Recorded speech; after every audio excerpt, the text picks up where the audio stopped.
Salut les amis, moi c'est Ibrahim Masso, je vous salue très bien et je vous remercie d'avoir choisi cette vidéo. Aujourd'hui, je vais vous partager 3 clés qui m'ont complètement changé ma vie. Je sais que aussi ça va changer la donne. C'est parti. Le premier clé, c'est de lire des livres. Bien sûr les amis, ça m'a complètement changé la vie. Mes modes de pensée, mon état d'esprit a complètement changé. J'ai commencé à voir des choses, des opportunités que je n'ai jamais vues auparavant. Si vous voulez découvrir des choses, devenir la meilleure version de vous, commencez à lire. C'est un outil très puissant. Si vous voulez devenir des entrepreneurs, lisez dans le domaine de l'entrepreneuriat et essayez d'avoir des livres qui vous parlent de l'entrepreneuriat et essayez d'avoir des informations au maximum les amis. Ça va vous aider de devenir la meilleure version de vous. Ça va vous aider à devenir plus productif et comprendre les choses, comment ça se passe. Puisque dans les livres, il y a des secrets que les gens ignorent. Depuis très longtemps, il y a des gens qui sacrifient 20 ans, 3 ans, 4 ans, 10 ans comme ça pour que tu puisses profiter de quelque chose d'intéressant dans les livres. Comme on le trouve que j'aime beaucoup, Napoleon Hill, il a sacrifié plus de 20 ans dans son ouvrage Réfléchissez et devenez riche. Si vous essayez de lire ce livre-là, essayez de comprendre ce qu'il parle dans le domaine de l'entrepreneuriat, comment fixer des objectifs, comment devenir la meilleure version de vous.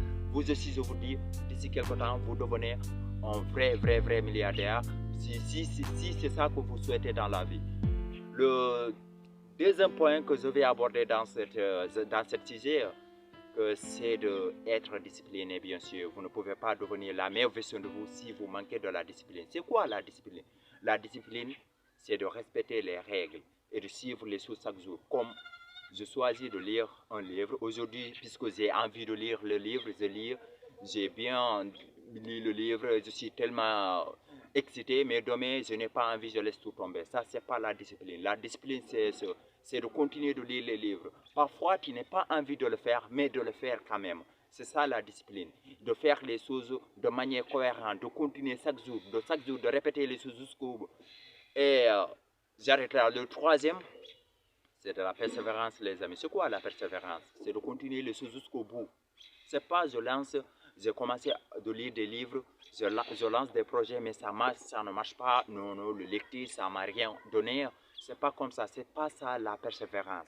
La persévérance, c'est de continuer les choses jusqu'au bout de semaine, jusqu'à terminer les choses. C'est ça qu'on appelle la vraie persévérance. Ce n'est pas le premier signe de l'échec, le premier signe de défaite temporaire, de laisser tout tomber. Ce n'est pas la persévérance, c'est de continuer les choses. Malgré les défaites temporaires, les obstacles, mais de continuer quand même, de poursuivre son rêve jusqu'à le réaliser. Je vous remercie d'avoir regardé cette vidéo. Je vous dis à la prochaine.